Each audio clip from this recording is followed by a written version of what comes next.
just kept giving it to me until I hit the right button. Okay.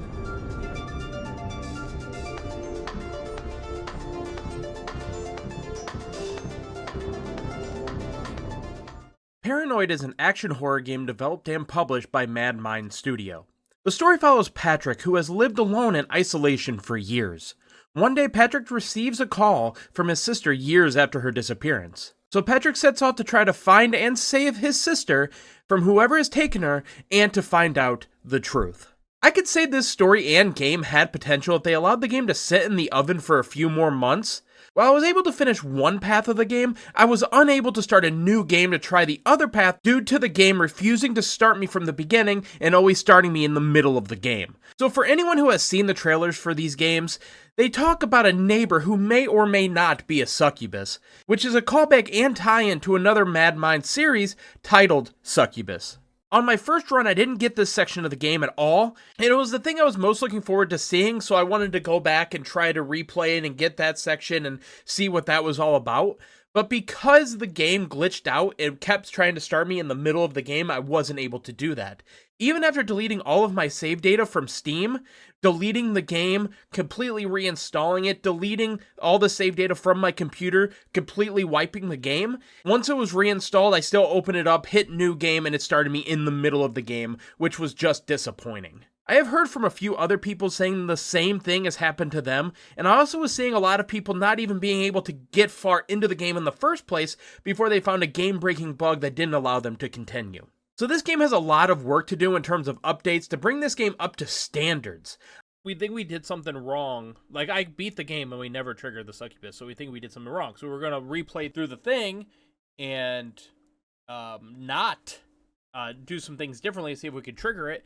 And the game is just, the game wouldn't let me leave my apartment at the beginning, and so then I reloaded. It reloaded me into the middle of the game, so then I deleted the save data, and I hit new game, and it still loaded me into the middle of the game with no save data. No save data. I also had the game crash on me twice after an update, when it didn't crash at all before that update dropped. But just based on the ending I was only able to get, I thought it was pretty unsatisfying and ended out of nowhere as I felt like it was just getting started.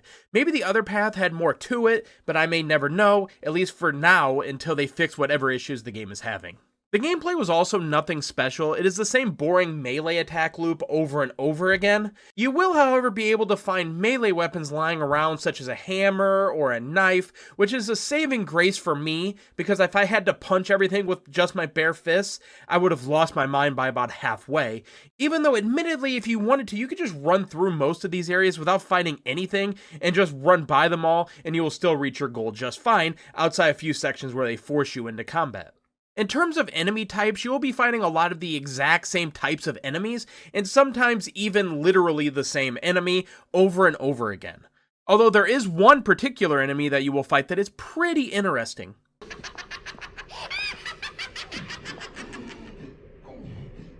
You have a front ass, lady.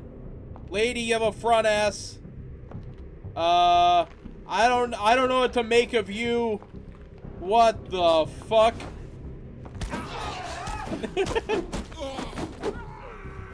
What the fuck?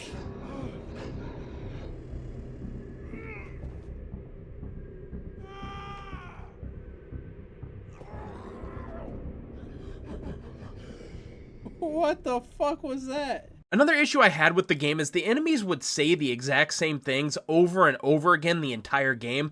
There's only so many times I can listen to enemies yell, "Ready for a date? My fist and your teeth." And I know you.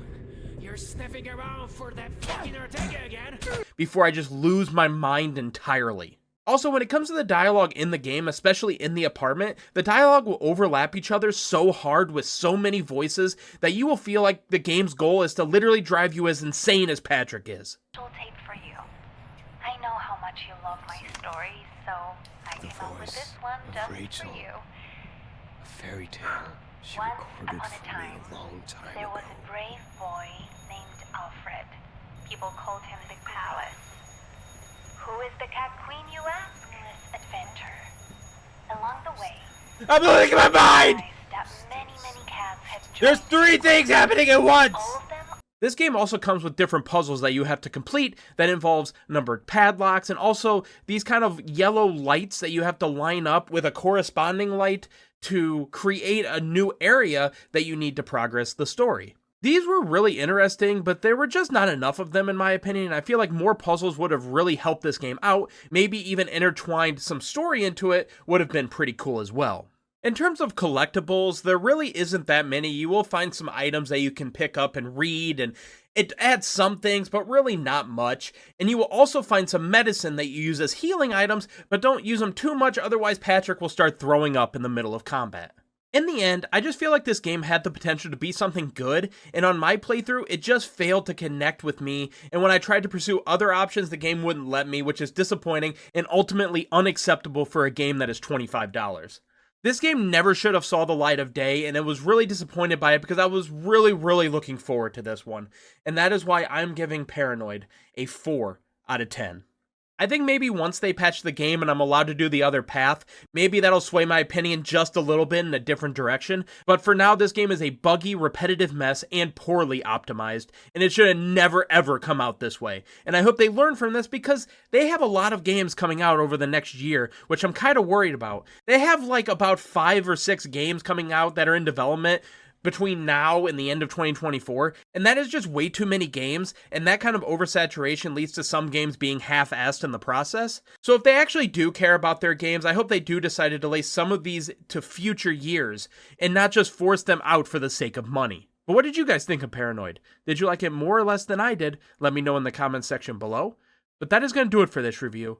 Thank you guys so much for watching, and I will see you in the next one. Bye guys.